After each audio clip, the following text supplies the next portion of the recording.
Good morning. Uh, on behalf of bitWise Academy, I'd like to welcome all of you to this webinar. The topic for today is a career conversation for high schoolers. And this is a topic that is of use for students who are in grades 9 through 12 and for their parents who are, helping them through that high school journey. To help us with this conversation, our speaker for today is Suresh Balsubramani. Suresh is an alumnus of IIT Madras, one of the leading colleges from India, engineering colleges from India. But after that, he has gained interdisciplinary experiences by meeting customers in over 50 countries around the world. He brings diverse experiences in industry, consulting, and teaching, and he has the experience of having advised and counseled students in both high school and in college to share his thoughts and his predictions about the direction in which industry is expected to go. What are the typical topics of interest that we might see in the next 15 to 20 years? How does that compare with what we saw in the last 15 to 20 years? And so that I believe is something that, hearing from different people, knowing about their experiences and their ideas is something that all students could benefit. Why is bitWise Academy doing this? We are in the business of helping students K through 12 through online education. And this is something that is part of that well-rounded system of help that we try to provide. I want to share a couple of house rules. You are welcome to stay on video, but I would request you to mute your audio during the presentation. And you're welcome to, at the time of the Q&A at the end, you can come on both audio and video and ask your questions. We want this to be an interactive session. Suresh has got some material that he will cover that will set the basis for this conversation. And I truly mean it as a conversation once he's done with his presentation. So without further ado, over to Suresh. Thanks very much, Naren. Thank you for that kind introduction. I'm going to probably move on into my screen very soon. But before that, I just want to make one comment, and that is I'm an unabashed admirer of Gen Z. And I'm saying that particularly because as I've gone around talking to students in various locations, one thing comes through. Everybody says, I want to make an impact. I remember when I was growing up, we didn't do that. So I'm trying to say there is a desire on the part of Gen Z to definitely make an impact. And therefore, you can't, given all the challenges that Gen Z has, I think you guys are doing fantastic. So let me start off with sharing my screen and then get on into at least set the tone, and then we can talk through it. I would honestly, and I used to teach an MBA program. I used to teach international business in an MBA program. And I would always tell people, you got to feel good about your face. You got to feel good about yourself. I would urge you to put on the screens, but if you don't want to, that's fine. I just want to say that whatever be your profession, I think it's nice to kind of say, this is me, with no qualms, whatsoever. Let me go on to my screen.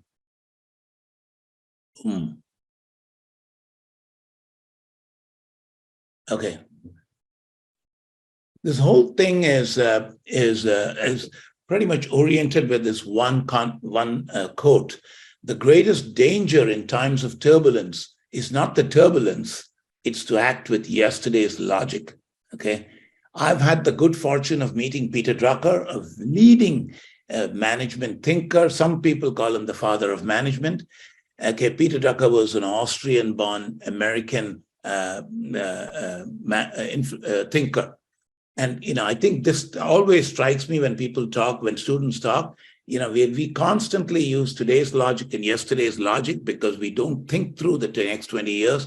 And that's what I'm trying to say, at least put forth for you some of the things that would impact the next 20, and then said for yourself, I never thought of it that way. Let me rethink it. You might come to the same conclusions, but that's fine. But at least be aware of everything that's happening. Okay.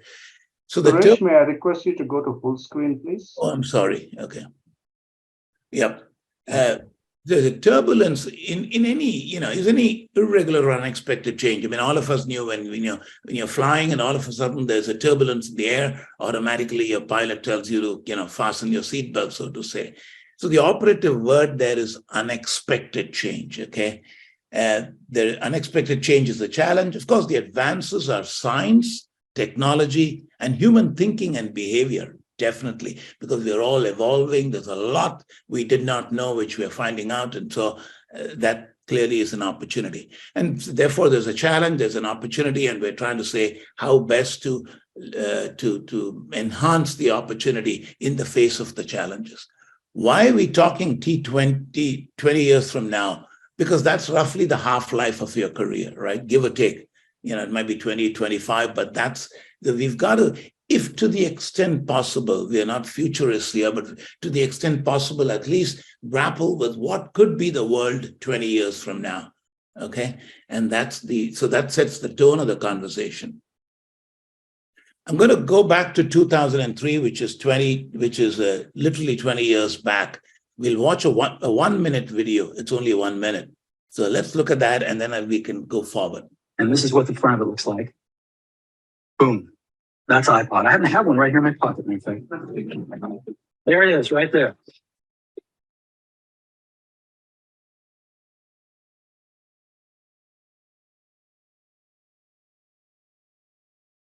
So, this amazing little device holds 1,000 songs. It was right in my pocket. Yeah, I don't have to tell you. You guys know that is Steve Jobs, okay? And 2003 I was walking in the streets of Singapore when I saw this hoarding, and I saw 1,000 songs in your pocket. Okay, and the reason I'm bringing this out is we all go through things on a daily basis. We observe, we think, whatever.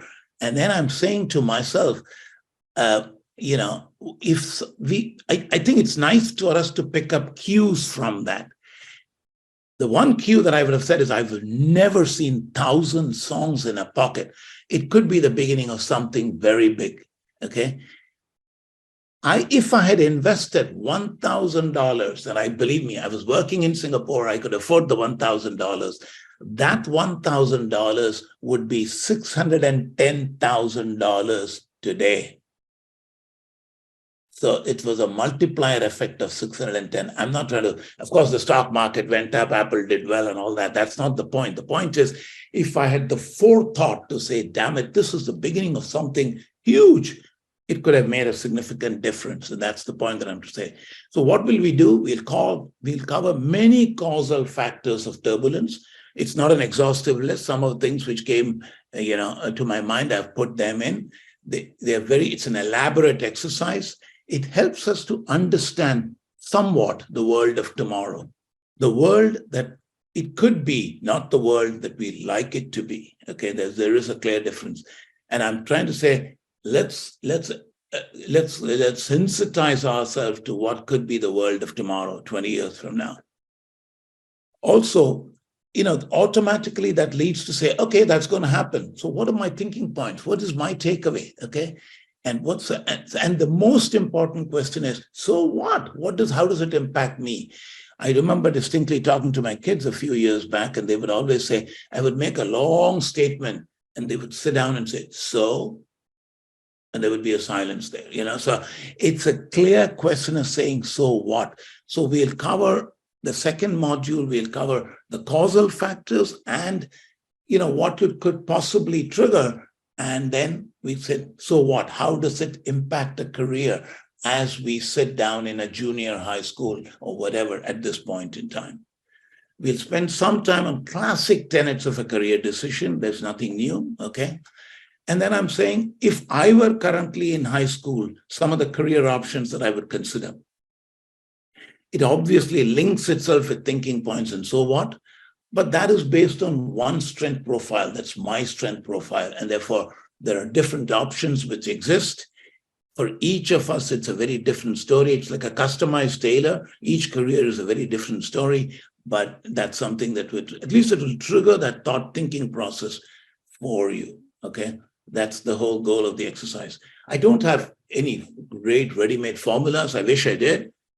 So that's why we called it a conversation. Feel free to absorb, agree, disagree. That's fine. Okay, that's okay. The first turbulence that I said was so much of the environment, so much of our future for the next 20 years is still tied to fossil fuels. The situation on the ground is, if you go into the annual reports and the statements made by the leaders at ExxonMobil, Chevron, Shell, whatever, or Aramco, they have robust plans for 2050. And you know, what are they saying? We think we've got to be pragmatic in our approach. That's what they say. So fossil fuels ain't going anywhere, okay? And they say how fossil fuels will continue to be a crucial part of our energy system for a long time, okay? And for the next 20 years for sure. On the one hand, you've got, if we wish that away, it ain't going to happen. Meanwhile, developing countries are trying to continue to drive growth. And often that's based on fossil fuels. We know some of the handicaps that fossil fuels bring us, okay? Talk is cheap. We've gone from Kyoto and various climate change conferences. We continue as a world to dig ourselves into the bigger and bigger hole. There's a lot of talk, but there's nothing much significantly happening. So I'm trying to say to myself, if I'm sitting as a student and I know, oh yeah, that is true in some ways, then I'm saying, are biofuels an alternative that might soften the impact? Okay, I have driven through the fields in Brazil, whereby you have not just alcohol, you have a mixture of, gasoline and alcohol from sugarcane. Corn can be used as a terrific substitute, okay? And I'm saying to myself, given the fact that biology can play such an impact on reduction of fossil fuels, for some people at least, are careers in biology an option? It's a question that I'm asking myself. So for others, you say, you know what, this thing is going to continue. Chemical and petroleum engineering could continue to be an option, because if I want to drive change, I have to build myself within an organization, and therefore if I want to achieve the larger goal of trying to significantly reduce fossil fuels, I got to work from within. So that might be potentially a thinking, at least in my mind, I'm saying that might be one way to go. Career conversation, turbulence, climate change. Everybody talks about it. Okay, I have spent time in agriculture a lot. Farmers, are said to abandon U.S. wheat crops. I don't know how many of you are aware of that. Okay, at the highest rate since 1917. Okay, corn production is rising as a record high. It's beautiful when something hits a record, but when it's unexpected, you don't know how to deal with it. You're not geared to doing it. Okay. So giving you what you have a situation, there's an abundance in America for corn because of the weather patterns being what it is. However, China, which is a large importer, is canceling significant amounts of corn buying from US because they're going to Brazil. Okay. Economics, politics, the whole 9 yards. But therefore, you're saying to yourself, if with all this unexpectedness, what's happening? Fruits and vegetable shortages in the UK. Why? Because there are adverse climatic conditions in Spain. When UK goes through a winter, Spain, southern Spain, on the coast of the Mediterranean, grows vegetables, particularly bell pepper and tomatoes and other fruits, and supplies them to the Tesco's of the world in the UK. Okay, So you clearly see that because of adverse climatic conditions in one territory, you have the other. Right here in California, which I'm currently talking from, we've gone through an allergy season because of unexpected weather in the first month or first few months of the year. We've gone through an egg shortage, which is mind-boggling, right? I mean, eggs selling at 2x and 3x the prices. So it just might be the beginning of floods and droughts and unexpected change. That's the chaos, okay? And therefore, as a young person, I'm saying to myself, are there careers in climate change that I can pursue? What happens if I contribute to a drought-resistant crop? Okay, remember, if droughts are going to be so common, if I develop a drought-resistant crop, career conversation, things you can. Sorry. Okay, if I go through a drought-resistant crop, if I engineer the crop in a manner that will suit my thing, at least our yields will continue to grow up, and therefore we shouldn't have the problems that we currently have. Can we have a flood-resistant crop? And believe me, breeding and genetics and synthetic biology can enable us to do that. What about a career as an allergist, in the field of medicine? What about a virologist? See, these are options that come to my mind. And I'm not currently talking science, but I don't mean to necessarily talk science. I will talk social sciences as well. Career conversation, okay? The turbulence is also on account of the loneliness epidemic. I don't know how many of you are aware, there was in UK, you had a minister for loneliness. Can you imagine? Okay, we've got a Surgeon General in the US saying the devastating impact of loneliness, okay? Loneliness in the Surgeon General's words, Vivek Murthy's words, says is equivalent to smoking 15 cigarettes a day. That's mind-boggling. Can lead to heart disease, can lead to stroke, can lead to dementia, even premature death. And their loneliness and mental health challenges are rampant, not in the US, not in Europe, all over the world, everywhere you go. So the thinking points are clearly saying this is not going anytime soon. And therefore, does that offer me opportunities for career? I want to spend a minute on companion animals. I don't know whether you've observed it. Anecdotally, you'll find more people adopting or having dogs and cats now as pets than historically the case. There are businesses which thrive on that. In the US, there are 150 million pets at least. So for 330 million people, we have 150 million dogs and cats. Companion animals, therefore, is a huge area of growth. And therefore, careers in companion animals should also make a tremendous amount of sense. Companion animals, and of course, farm animals are there too. You're talking of chicken, you're talking of dairy cattle, you're talking of beef cattle, you're talking of swine populations. So the whole area of animal and animal health becomes automatically an opportunity in as much as career is concerned. Let's move on.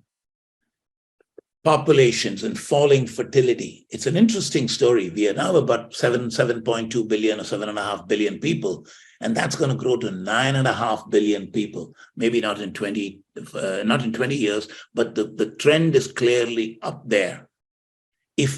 And Asia is going to be representing by 5 billion people and contributing to 33% of the GDP. So you have aging populations on one end of the spectrum. Okay, and how are we going to take care of aging populations? Because the falling fertility rates means that the West is aging clearly. That presents a bunch of opportunities in terms of careers, and Asia is growing and presents us challenges in terms of food. China is 1.4 billion. South Asia is 1.6 billion, India, Pakistan, Bangladesh included. Southeast Asia is 1 billion or 800 million. Africa is about 1.5 billion. So you can imagine why does all this make a difference? Because the markets of the future for any business, a lot of it is going to reside in Asia, not in the West. And that's something that we have to sensitize ourselves to. So it's worth brainstorming and finding the impact of this in the new world order. What does it mean for a career? Potentially careers in geriatrics, I might, if I were sitting your place, saying, not be averse to Asia as possible destination, not as the final point, spend this amount of time there. Frugal innovation, it definitely makes sense because you know what? A lot of those populations have per capita incomes significantly lower than what we have in the US. Careers in international relations, because if you're going to have so much of dependence on each other, that might make sense. Sitting in high school, I would say, you know what? Why don't I learn Mandarin? Or why don't I learn in Hindi or learn Bahasa for Southeast Asia? There's a ton of opportunities that open up the moment I'm saying to myself, wow, I didn't realize that. Yes, I've heard about India overtaking China in population, but comprehensively, when you're looking at it, you're saying, ooh, that has very serious impact in as much as how I might think about my career. Low interest money. Suresh, may I pause you for just a moment? Yep. We had a few people who joined after I introduced you and gave. I just want to let everybody know, Suresh is giving us a lot of information. There might be questions circling in your mind. Please put them in the chat window so that we can address them at the end of the presentation portion of the webinar. Just an announcement. Thank you, Suresh. You may continue. No problem. I particularly call this a conversation because what I'm trying to do is, as you sitting in your sophomore or junior or senior year, I'm just triggering thoughts and saying, wow, I never thought about that. And then in the interest, given that relevant of all that information, if you're planning your careers, I'm saying you're just better off, and not, unlike me, and I mean, like a 610 multiple, when you talked of a small hoarding that I saw in Singapore, you want to be aware and cognizant of what might happen, and then be prepared, a state of preparedness. Low interest money. So automatically, for the last 15 years or 20 years, we've lived in pretty much a zero cost money situation, interest rates never being what it was. And that era, at least for the next 20, doesn't look like it's going to stay. So that automatically spells careers in economics and finance and arbitrage opportunities and derivative opportunities. There's a ton of things you can do if you're inclined to going that route. Okay. Income disparity, okay, we know that. I mean, we know that happening in many parts of the world. We know that the San Francisco homeless problem is enough of a challenge. So there are income disparities everywhere. And what that gives us is frugal innovation opportunities. It's just not good to innovate. It's got to innovate at an extremely low cost so that it can reach the common people. Okay. It also gives us site segmentation for diverse businesses. Clearly, there are shows in America where you can do something specifically targeted at Hispanics, at Blacks, at Asians, at Chinese, at South Asians. So there's a lot of things that can happen because of this. That's the positive of the whole thing. Okay. The diversity. Yes, a lot of corporations talk about diversity, equity, and inclusion. I'm saying you have the power to take it one step further, significantly further, because you know what, you got a future ahead of you, and you have the ideas which some of us don't have. So it's something I view that yes, there is a challenge, but yes, there is an opportunity. And of course, this is I've presented a lot of challenges, okay, but then you've got significant opportunities. I said A, B, C, D. AI, I would be almost, committing a crime if I don't talk about AI in this day and age. Okay. And then blockchain potentially as an opportunity, cloud computing as an opportunity. And what did I have? The fourth one, I'm trying to think. Doesn't matter. A, B, C. Anyway, so there are opportunities. Probably data. Sorry, data.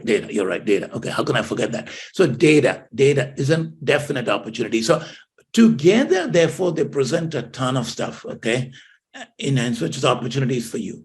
Robotics is definitely an opportunity. I live very close to this company called Intuitive Surgicals, where you're talking of, med tech, whereby a surgery is done with the surgeon outside the operation theater working on his laptop. So robotics is significantly an opportunity. Everybody knows about self-driving cars, drones, Genomics is a huge, huge opportunity. It's been extremely deflationary, and now yesterday I saw there are cures for muscular dystrophy purely because you're able to track, you're able to find out the Human Genome Project, and particularly find out the genomic code for that one particular individual, and therefore treat accordingly. That will increase significantly and therefore presents a huge opportunity. Synthetic biology is definitely an opportunity. Like we talked about, how do I do a drought-resistant crop? How do I do a flood-resistant crop? That kind of thing. So while I see significant challenges, there are significant opportunities as well. Okay.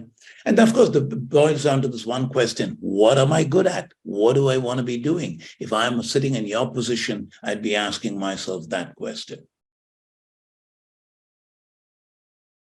The turbulence and kind of two dominant powers, you know that. It's not US alone, it's US and China now. Okay. Xi Jinping's moods are as important as Joe Biden's moods. Okay. And the America's dependence on China for supply, for local markets of 1.5 billion people, semiconductors is so hard to be as a conversation because the world is so interdependent. Okay. The interdependence is defined by Google, Apple, Facebook, those kind of companies, not by the politicians, even though they might think that they are doing it. Okay.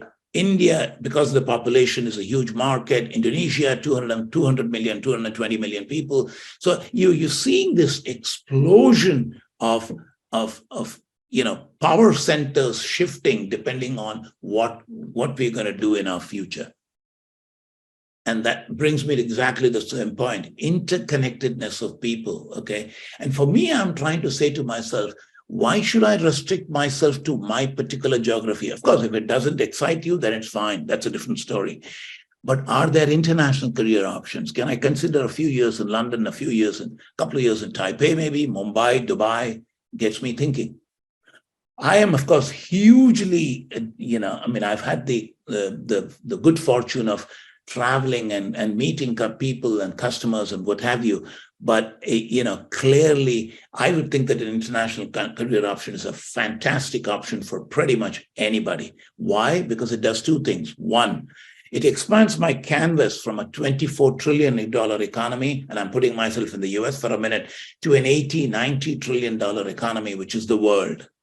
There are time zone challenges, which are beautiful to negotiate. There are exchange rate challenges. There are multiple Federal Reserves. You're worried about what the London Federal Reserve says, what the Chinese banker does, whatever. There are languages to deal with. There are cultures. There's food. There's music. There's people. Whenever you ask somebody, what do you want to do? They say, I'd like to travel the world. And you know what? If you could do it at somebody's expense, which is building a career, I think that's a great way to go. So I'm just going to provide that and leave that thought with you. So we talked about, growth as much tied to fossil fuels, and there were challenges because of that. We talked about climate changes. We talked about loneliness and mental health challenges, populations in Asia and the rest of Africa, and then mental health challenges. And for falling fertility challenges in the US and the Western world. And you know what? There's a replacement rate of fertility. I think it's 2.1. Many of our countries are significantly low, and therefore there's a huge challenges in terms of skill set for business or for medicine, whatever. We talked about income disparities. We talked about the significant advantages that we have with new technologies. We talked about dominant powers, US, China, and maybe a couple more. And we got countries, okay? I'm going to switch gears completely and move on into the next one. Basic tenets of any career conversation. This is not anything new, but I will quickly go through this so that you get a feeling of where we are. It starts with self-discovery. And believe me, I genuinely feel that some of us do not spend as much time as we should. Understanding personal strengths. It's a question of just discovering yourself. Ask your friends and put them in a box and say, what are 2-3 words, 1 or 2 words to describe me? Are they saying resilient? Are they saying great communicator? Are they saying getting the job done? Well, just understand yourself. And the more amount of time you spend doing that, the better you are. Because I tell you what, you're going to only operate from a position of strength. Okay. It's not a function of what your friends do, because you know what? They have unique skills and we have unique skills. So let's not compare ourselves with X or Y or Z. Think of a career as a multi-layered cake, right? I mean, you got a couple of skill sets, you got knowledge that you're acquiring, and then you've got your attitudes and various other things. So you have to think of it as a multi-layered cake and associate everything with the skill set clearly. I mean, if I'm running, a half a marathon, it shows tenacity, it shows persistence, it shows discipline. Things that always say, this is what I do wonderfully, and then I take that and move that into a career, into a skill set that I can flaunt and that I can use in my career. Let's not think it's in a silo. Let's think interdisciplinary. Tech is definitely a part of every career, wherever you go, whatever you do now. Every degree teaches us analytical thinking and problem-solving skills. So it's always tech plus math plus domain, or tech plus math plus psychology plus or medicine, and or business. So there's all kinds of combinations. The real life does not give us clear problems; it gives us muddy problems, and therefore we need to have that interdisciplinarity. And when you start off, instead of siloing us, oh, I'm a chemistry person and I really love chemistry. Of course, you can love chemistry. Also try and love technology, a little bit of math, so that you can combine it. At the end of the day, business challenges are a combination. When we think interdisciplinary, we are able to hold opposing thoughts, the thesis and the antithesis, and synthesize it simultaneously. So I think it's a huge advantage to be, to do that. And I would definitely enrich skills outside the normal working day. I don't know. I play the violin. I'm great at baking. I'm great at, story writing. I'm a fantastic poet. I'm a wonderful sports person. Things of that nature, because you have to invest in it for it to nurture and grow. Prepare a 60-second pitch. Okay, rehearse again and again. The more you say to yourself, you're good. Believe me, what your virtues are, the more confident it makes you. You feel kick-ass about yourself, and therefore are willing to go on, take on the world in many ways. Create a story. People love stories. If you narrate something, people are saying, oh, okay. If you narrate it in the form of a story, and believe me, it takes practice to do that. Okay. I've talked about knowledge, talked about skills, and an attitude which says, you know what? And Singapore taught me this, can do. When you ask a plumber in Singapore, can you do this? Can do, can. And it's a very clear can do attitude.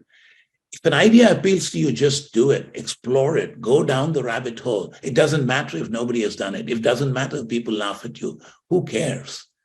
Don't be intimidated by hierarchies is what I would say. Some of you don't need that advice, but some of us do. And I'm saying, make cold calls, send cold emails, iterate, be prepared for rejection. Doesn't matter. You shrug your shoulders and say, fine, I just need a few doors to open. I'll do it. Go ahead and do it. One possible career option, putting myself in, again, what happens if you put me at a junior high school, I would definitely say anything that impacts people.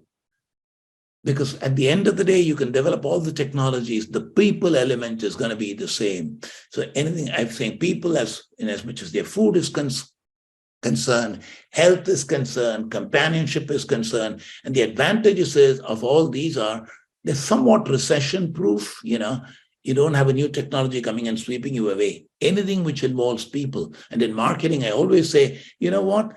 The human beings will continue to make decisions. And there is a clear bias. So I would clearly encourage careers in social sciences as well. Okay. I would definitely consider international. Of course, I'm biased. That's because it expands my canvas. Believe me, if Russia if there are rebel troops approaching Moscow now, I'm almost like, oh my God, I don't know what's going to happen. So implications in the world. Being an international citizen is fantastic. It's so much better than being a citizen of one nation. I'd be flexible. I remember Bill Gates making a speech very recently at Northern Arizona University, about a month back. A career is not a one-act play. So you do several acts. And if you're prepared for it, you know what? You will encourage it, you will welcome it, and you'll cherish it because it gives you that variety. I would actively seek interdisciplinary careers. And finally, it's all about individual strengths. Every situation is unique. Okay. There is one video that I would about building grit. It's about 6-minute video. I'm not going to go through it right now. There are 30 million views, and it's all about. So I would encourage you to. I think it's Angela Duckworth is the name. Is the lady who does this. It's a TED Talk, 6 minutes. You might want to look at that at the end of it. I will pretty much. There's one last slide that I have. Jim Collins, for people who don't know, is a person who says from good to great, and he defines management philosophy. He's talked about a career. And what does he say? He's, by the way, a professor was a faculty at Stanford University of Organizational Behavior, is now based somewhere in Colorado, talks about leadership a lot. He talks about, the ability, rare leadership, energize people and execute relentlessly, okay? He talks about disciplined thinking, and he says, how do you make a good career into a great one? He said, you got to be a hedgehog, not a fox, a dogged pursuit of something. And I say one, not one thing, one or two or three things, and you just go after it because you know what? You achieve greatness in that, and therefore that's, it's just a tremendous amount of fun, and therefore it allows you to make an impact. And he says, stop doing lists is as important as to-do lists. And I genuinely believe that. It's not saying I'm going to do X, Y, and Z. I'm going to stop doing A, B, and C. And that's something that we want to consider.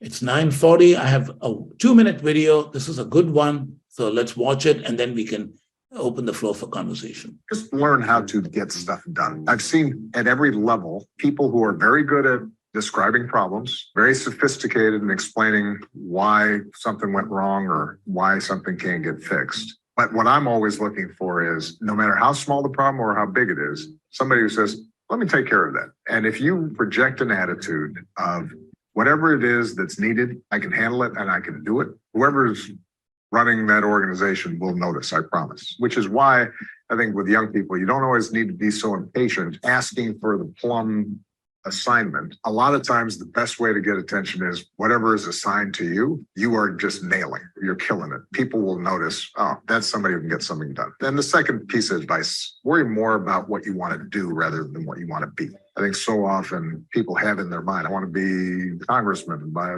30. I want to make X amount of money by this age. The people I find that are most successful are the people who say, and I'm really interested in computers and figuring this stuff out. And then they end up being a Bill Gates. Or I'm really interested in how to cure this disease.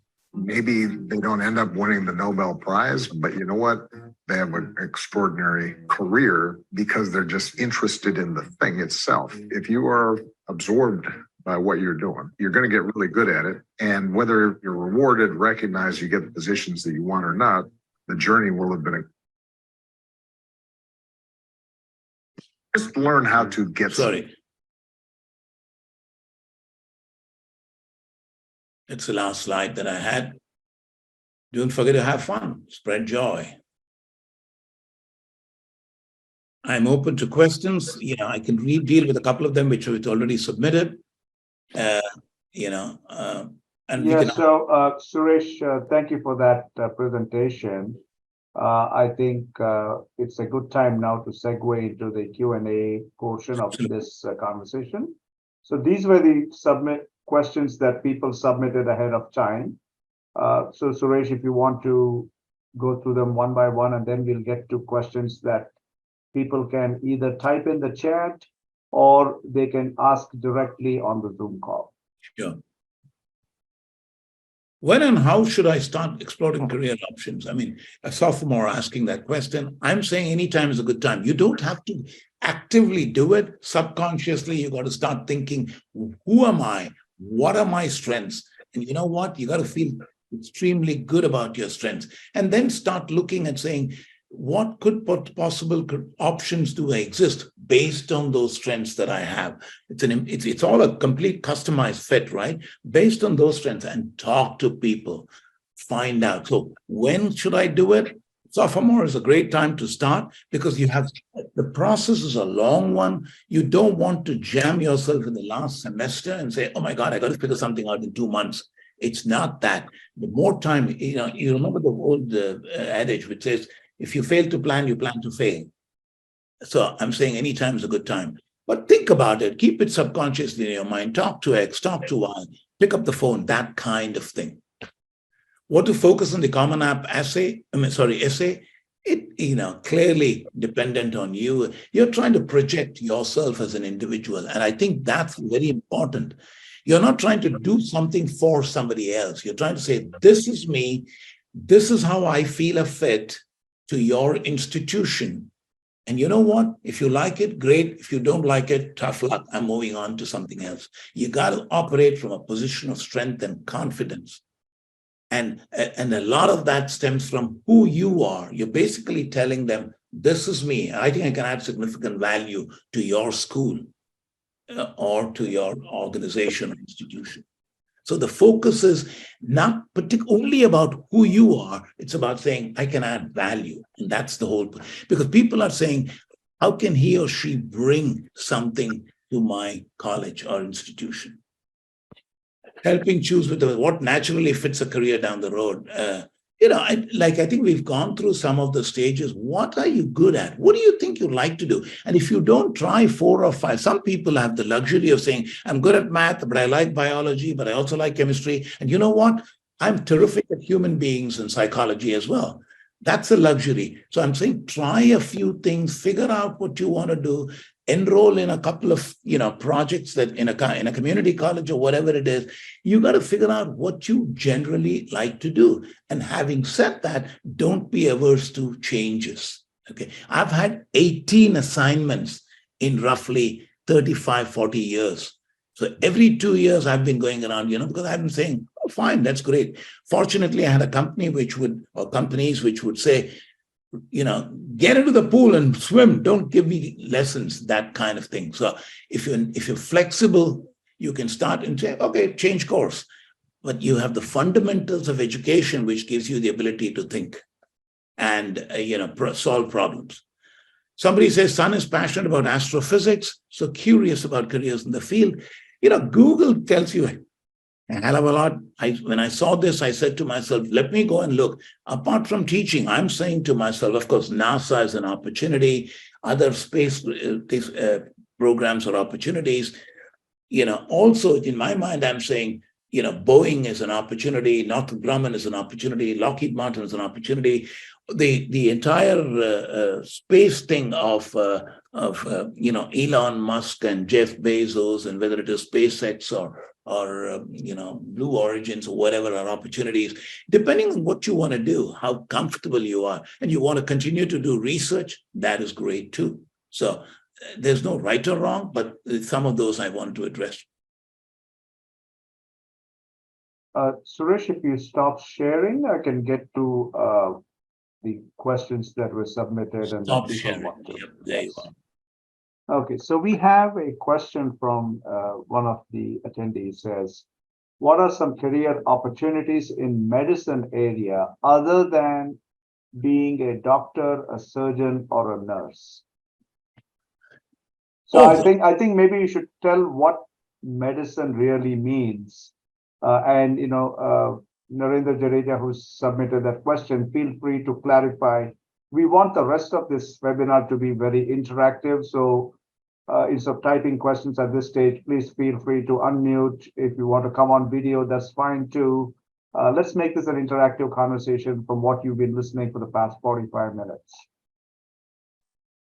Medicine as in like something associated with the pharmacy, like dealing with mainly it's dealing with the, human beings like patients and diseases and all that. So I I myself is in a totally different field, technology field. So if there are any opportunities like, human and technology and that kind of innovation or research fields where in kid can, I mean, it's very stereotypical of Indian parents to put the kids in like, be a doctor or be an engineer or be something which is like proven path to success. So this is a land of opportunity. So I would assume that there are many other opportunities available in the field of that field.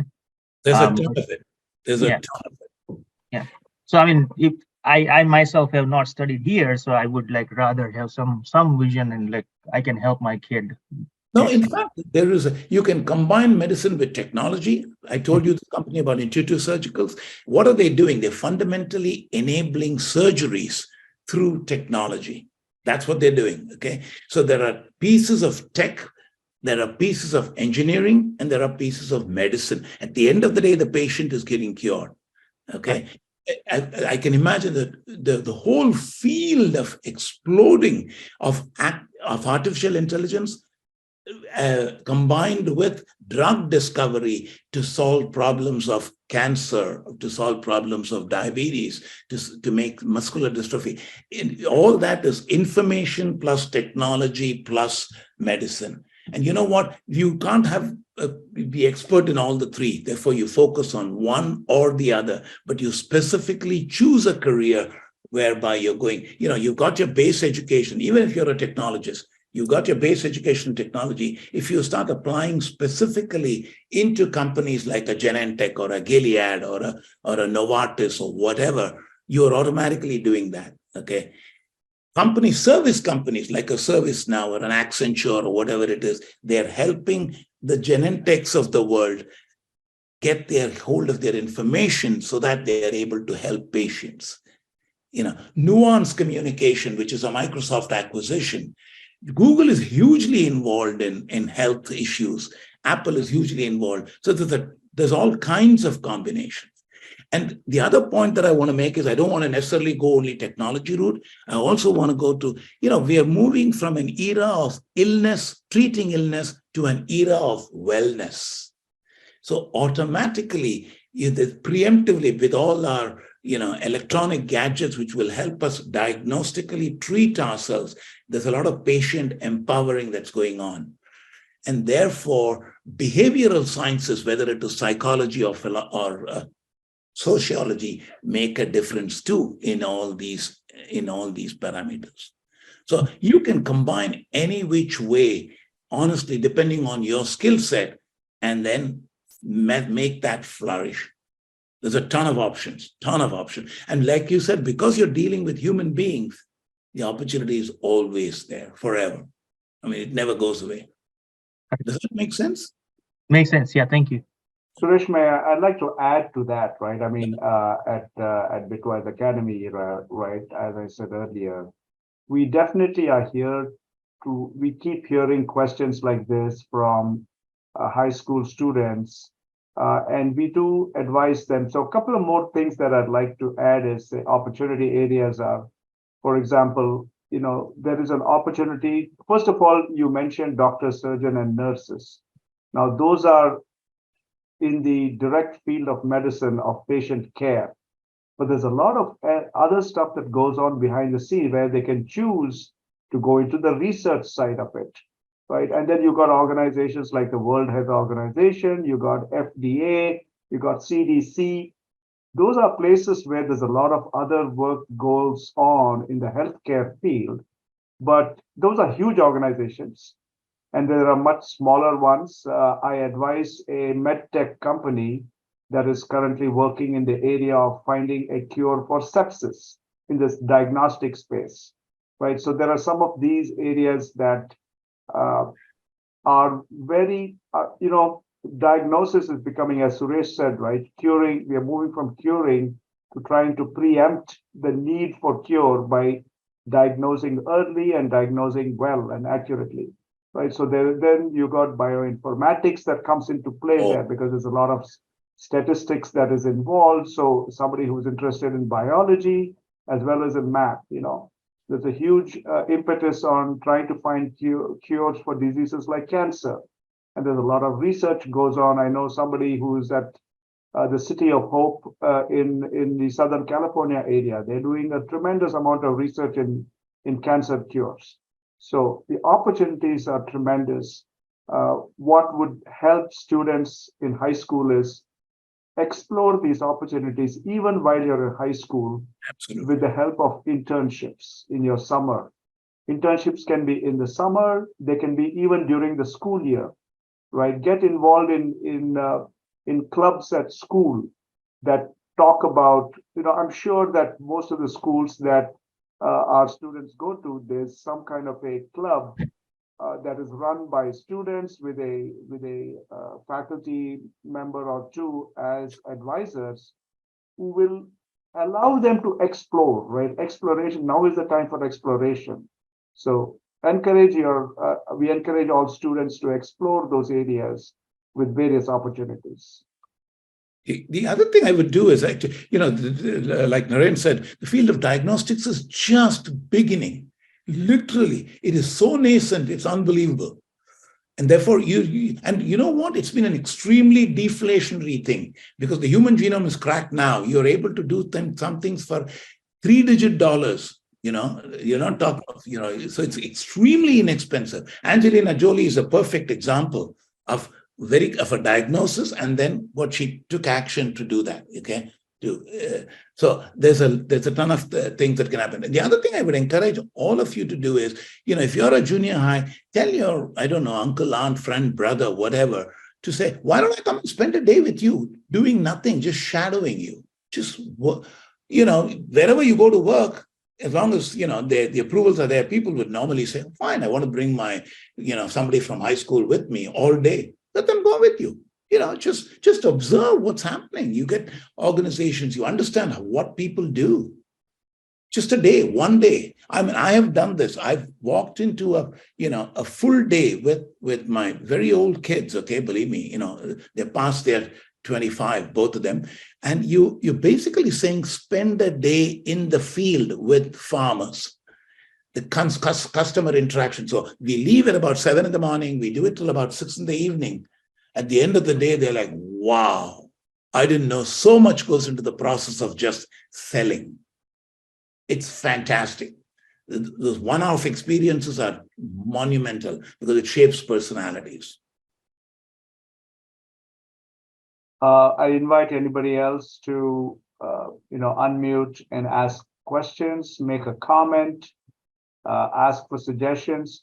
I wanted to make a comment about the person who had asked about the astrophysics. I can provide more information later on. One of our tutors at bitWise is actually done a bachelor's in physics and is pursuing a PhD in astrophysics. So if you want more information around that as to why did that individual actually choose the direction of astrophysics, he definitely had somebody in mind. I'm happy to connect you with our staff. So reach out to me later on, and I'll make sure that happens if you're interested. The other interesting thing is, and I'm telling you, we said it's not a one-act play. I don't know him personally, but I remember seeing somewhere in LinkedIn a person who did a PhD in astrophysics from MIT, and then is a vice president finance, a vice president of a region of something in PayPal. So you're saying, what the hell does it have to do with it? But you know what?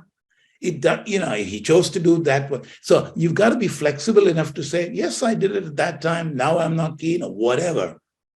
So you have core people doing what they knew, just because you're not necessarily a prisoner of what you did as a background.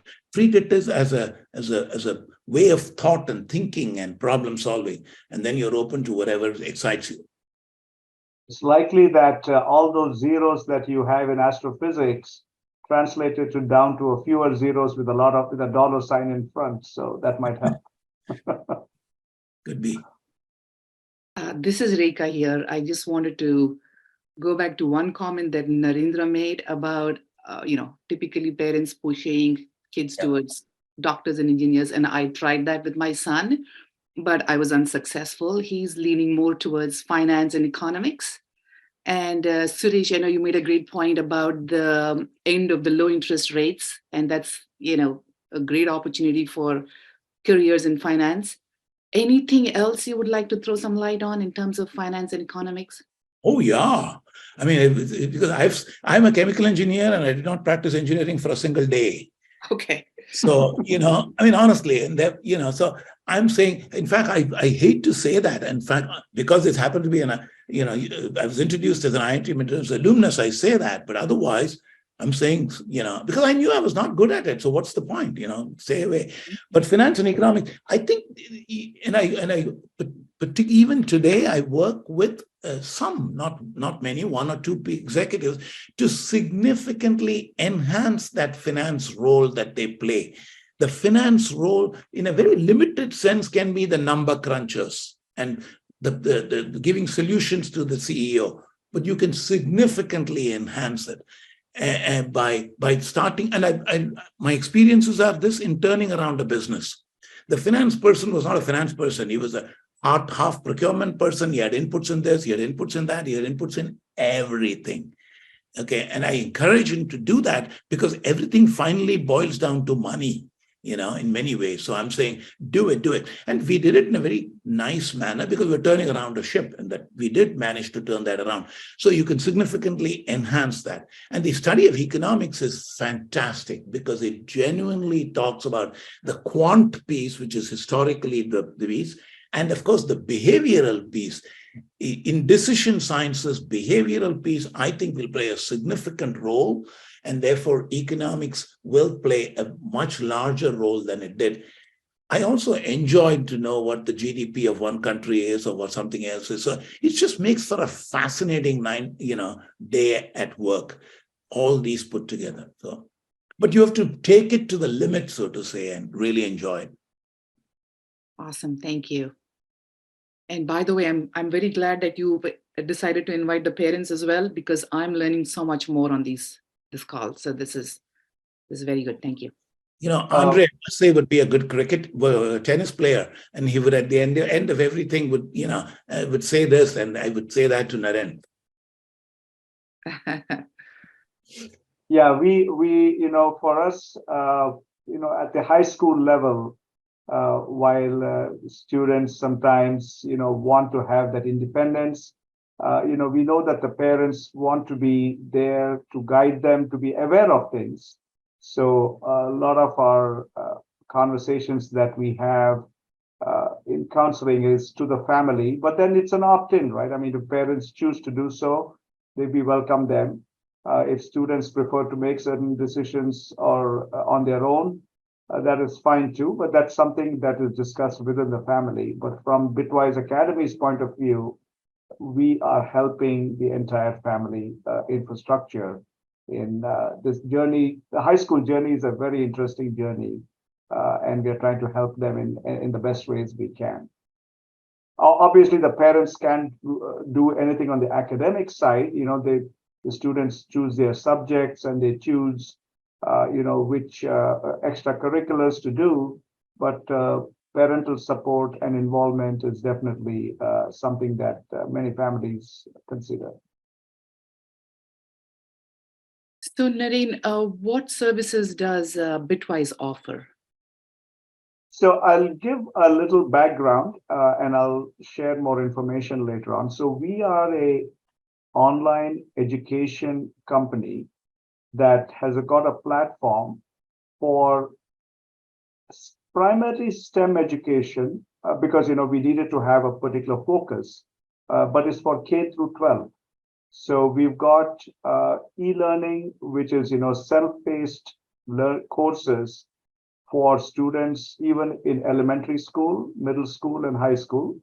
And then we have got live tutoring or live instruction where it's again done online. So your location doesn't matter. Even in the summer, you could be traveling someplace and still attend these sessions. We offer one-on-one tutoring in all of the math and science subjects, including computer science, around the year. In the summer, we've got a lot of preview subjects. For example, if your child is going to take pre-calculus in the fall, right? We offer like a 10-day preview course, which will get them started, so that starting from day one, day of the new school year, they'll be ready for that course material. Usually what we've seen happens is it'll be like 2 or 3 weeks, maybe a month, and then a couple of quizzes in the school, by which time the students realize, oh, we have a little challenge on this subject. So we felt that by doing the preview, it would give them a head start. So there are such programs that we offer. We also offer SAT preparation over the summer. And somebody wants to do an AP course, there's a way for them to get a preview. They want to do computer science. We have courses for Java and Python that we offer over the summer. I'll share in an email, and then you can look at our website what all the options that we have. Great, thank you. Sure. Somebody else has a question? Hi, I'm Srimati. I just have a comment. I enjoyed Suresh's talk, and I thought there was one easy takeaway which we could start doing immediately, and I wrote it down, was the stop doing list. Oh, wow.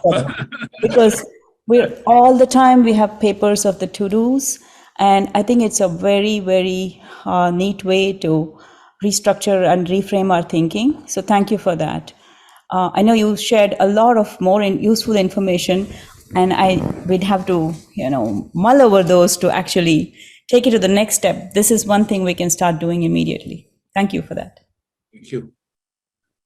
Great comment, and I completely agree. I didn't realize there was a stop doing list. So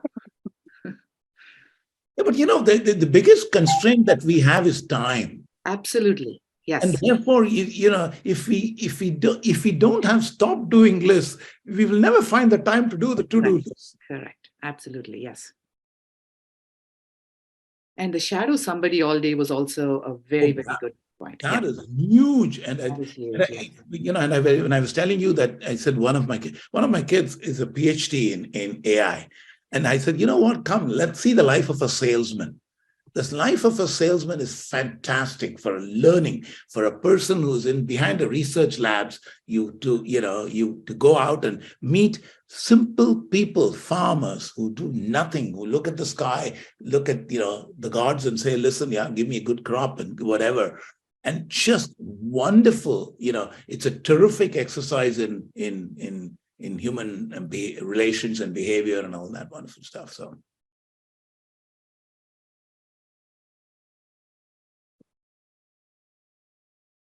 Anybody else? Questions? Okay.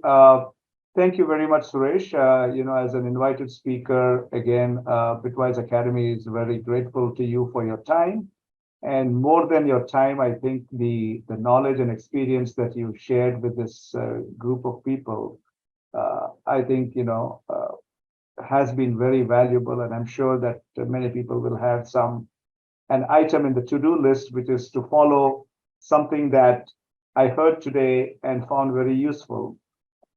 So I'd like to thank, I'd also like to thank all of the attendees for giving us an hour on your Saturday morning to spend time with us and to interact and bring up any of your thoughts and suggestions and questions. Thank you. It was really nice.